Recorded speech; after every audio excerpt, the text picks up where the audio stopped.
Olá pessoal, meu nome é Josias Maltês, sou professor de matemática e nessa última rodada fizemos 44 pontos, que foi bem abaixo do que a gente pretendia. Foi uma pontuação ruim, nada desastroso, porque quem foi muito bem, a rodada em si foi meio zicada. Quem foi muito bem fez 10, 12 pontos para mais ou 10, 12 pontos para menos. Quem foi muito mal no caso. Mas realmente não dá para ficar satisfeito. E vocês, quantos pontos fizeram nessa rodada? Me diz aí nos comentários. Espero que tenha sido mais do que o Vitória Santa Terezinha. Dos nossos jogadores, teve Jean-Pierre que negativou. Os demais não negativaram, mas fizeram uma pontuação. Poucos times mantiveram saldo de gol. E de um modo geral, mesmo não negativando, eles fizeram uma pontuação baixa. A única exceção mesmo foi a Arrascaeta, que fez 16,3. Do nosso time foi o único jogador que conseguiu fazer um gol. Aliás, mesmo que não tivesse feito, ele teria pontuado bem, porque ele terminou com 16 pontos. O gol vale apenas 8. Mas vamos vender todo o time e partir para novas contratações. Vamos começar pelo técnico, que a gente aproveita e vê quais são os times com o maior favoritismo na rodada. A gente pode citar Abel Ferreira, do Palmeiras. A gente não sabe direito como vai o Palmeiras, tem confronto pela Copa do Brasil no meio de semana, pela Libertadores, quero dizer. Renato Gaúcho, mesmo sendo fora de casa, claro que vai ter favoritismo contra o Fortaleza está numa fase muito ruim. Abel Braga, dentro de casa, onde o Inter costuma crescer ainda mais, enfrenta o Goiás, que tem melhorado, mas talvez seja o maior favorito da rodada, o Internacional, mesmo com a melhora do Goiás.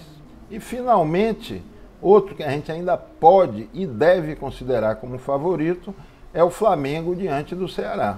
Não se enganem com a última derrota do Flamengo, porque é um time que propõe o jogo, que parte para cima e nem sempre vai ganhar. O pessoal tem feito muitas críticas, mas sempre comparando com o Flamengo do ano passado, de 2019, quando foi um ponto totalmente fora da curva aquilo ali, onde ele terminava ganhando os jogos que nem merecia. E aí fez aquela pontuação que foi a maior da história do Campeonato Brasileiro. É claro que num campeonato normal vai acontecer algum tropeço, como realmente aconteceu. Vou fechar com Abel Braga.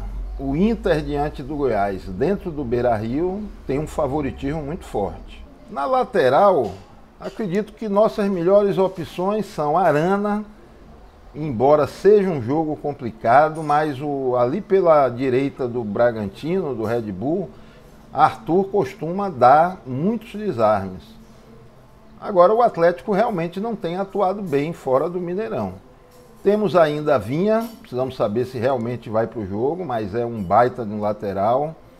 Reinaldo do São Paulo contra um Santos que joga pela Libertadores no meio de semana e que me parece que apareceram alguns casos de Covid por lá.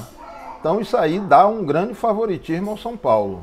Até mesmo porque o Santos pode poupar muitos jogadores para o meio de semana. Temos ainda Felipe Luiz, não jogou bem na última partida, até entregou o último gol, mas continua sendo uma opção boa. Moisés, do Inter, ele fez 9 pontos na última rodada, desarmou barbaridade. Mas ele sempre atuou melhor fora de casa, desde a época do Bahia, sempre atuou melhor fora de casa do que dentro de casa. Mas claro que é uma opção boa contra um Goiás que talvez não consiga vencer o saldo de gol do Inter. Diogo Barbosa do Grêmio, que deu 2 assistências no meio de semana. Isla, acredita em um Flamengo muito ofensivo. O Ceará não é um time que se guarde tanto defensivamente, ele também propõe, ele também parte para cima. Mas eu vou fechar meu time aqui com o Reinaldo, por causa do pênalti, por causa de um Santos que talvez venha muito desfalcado, e com Vinha. Vinha eu tenho sérias dúvidas se realmente vai para o jogo, mas estou confirmando aqui o nome dele. Qualquer alteração, divulga aqui no topo dos comentários e no Instagram. O link do Instagram está aí na descrição. Vinha fecha a nossa lateral. Na zaga, nós temos as seguintes indicações. Rodrigo Moledo vem atuando, ó a média dele nos últimos jogos, acho que é uma excelente opção. Ele vem melhorando bastante e tem pontuado melhor do que o antigo mito, o Cuesta. David Braz do Grêmio deve retornar nessa partida. Sabino, mas é um jogo clássico, é jogo sempre que a gente deve manter uma certa distância. Existe um favoritismo muito pequeno para o Atlético. Não dá, é na casa do Goiás, o gramado que o Coritiba, quero dizer, no gramado que o Coritiba está acostumado a jogar, a gente tem que ter muita reserva em clássicos. Podemos ainda citar os nomes de Hever, o jogo é complicado, o Bragantino tem um ataque muito bom. Pedro Henrique, claro, do Atlético Paranaense. A dupla de zaga do Flamengo com Natan e Rodrigo Caio. Outro nome que a gente pode levar em consideração é esse Alain Imperel. Ele vem tendo pontuações satisfatórias, a zaga do Palmeiras tem sido muito consistente e o ataque do Sport não é tão intimidador assim. É um time até que tem se caracterizado mais pela parte defensiva. Isso torna o Alain uma opção viável. Eu vou fechar meu time com o Rodrigo Moledo, quero colocar alguém para o saldo de gol do Internacional, e com o David Braz, por causa do histórico e por causa do desespero que começa a tomar conta do Fortaleza. Ele vem se aproximando bastante da zona de rebaixamento. Trocou o técnico, isso às vezes dá uma injetada de ânimo no time, mas a forma de jogar não muda assim de uma hora para outra. Então, David Braz. No gol, eu acredito que nossas melhores possibilidades são sempre aqueles goleiros que tendem a fazer defesa difícil. A gente contar com um saldo de gol é sempre um risco muito grande. Então temos aqui Tadeu, que é um grande mito do Cartola, goleiro com a melhor média, praticamente empatado, ele e Jean, que é outra baita opção, batedor de pênalti, que é um diferencial grande, que nessa última rodada fez 16 pontos contra o Vasco. Temos ainda Thiago Volpe, não sou tão fã assim do Thiago, mas tem uma média boa. Já defendeu 3 pênaltis no campeonato. Douglas do Bahia, mas o Atlético não chuta tanto assim de média distância.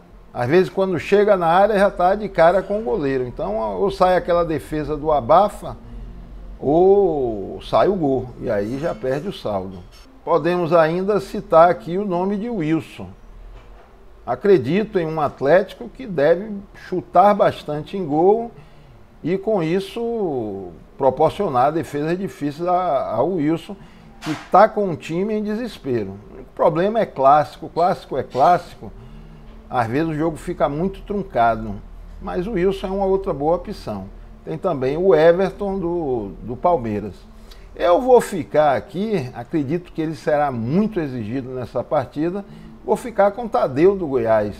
Ele tem várias rodadas aí que tem pontuado sempre positivo. Nessa quase negativava, mas ainda assim ficou com 0,1. Por azar tomou um golzinho, mas ainda fez um ADD. Então Tadeu em nosso time.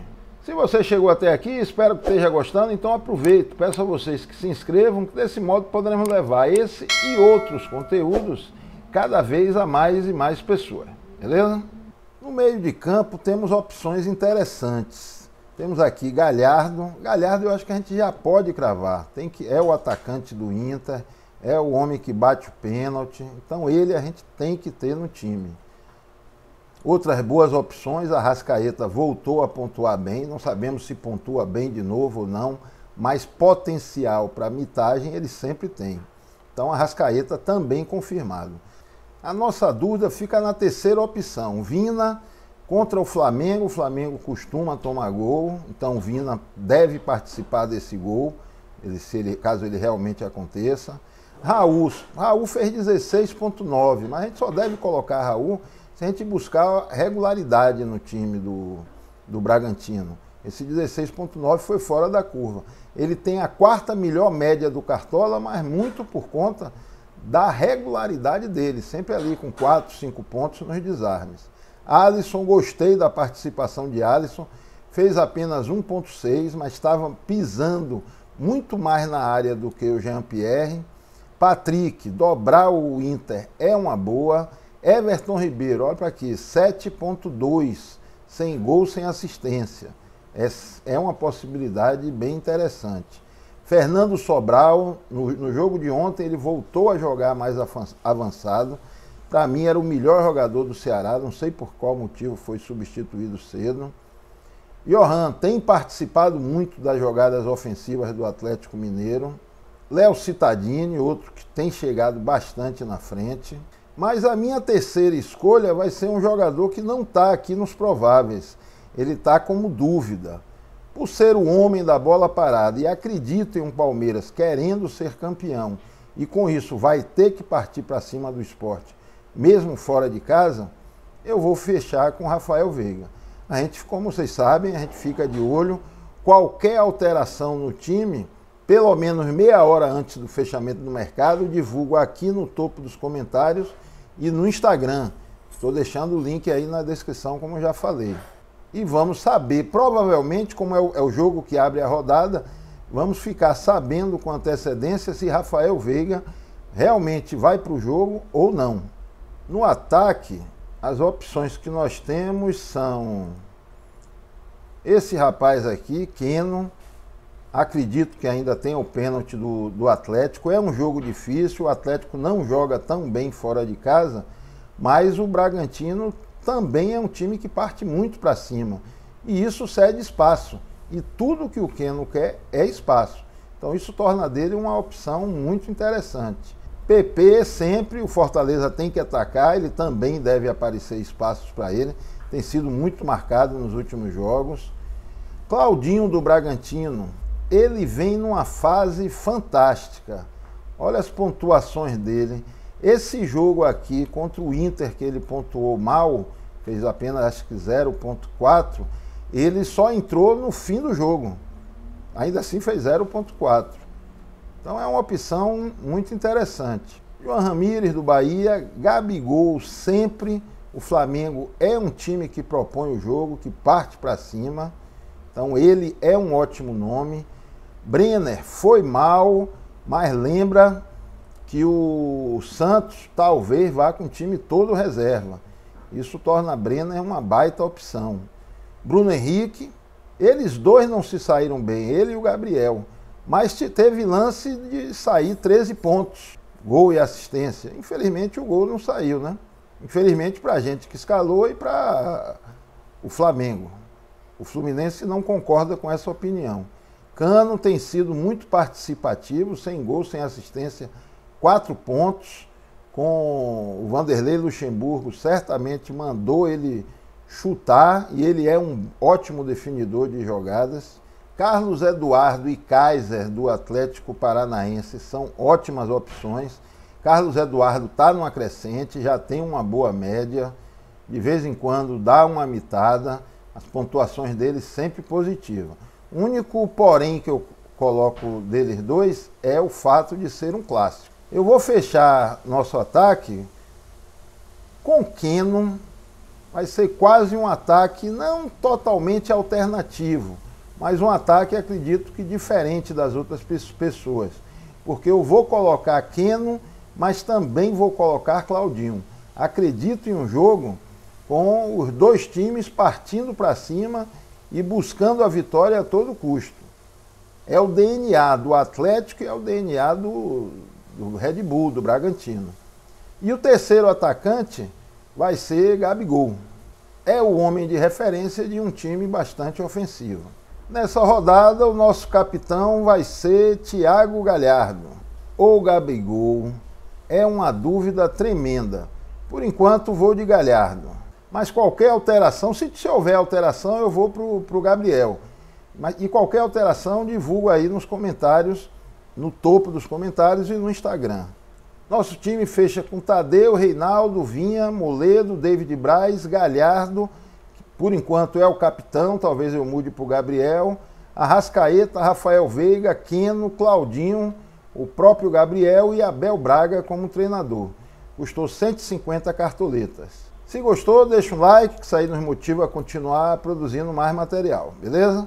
Abração e uma boa rodada para todos nós.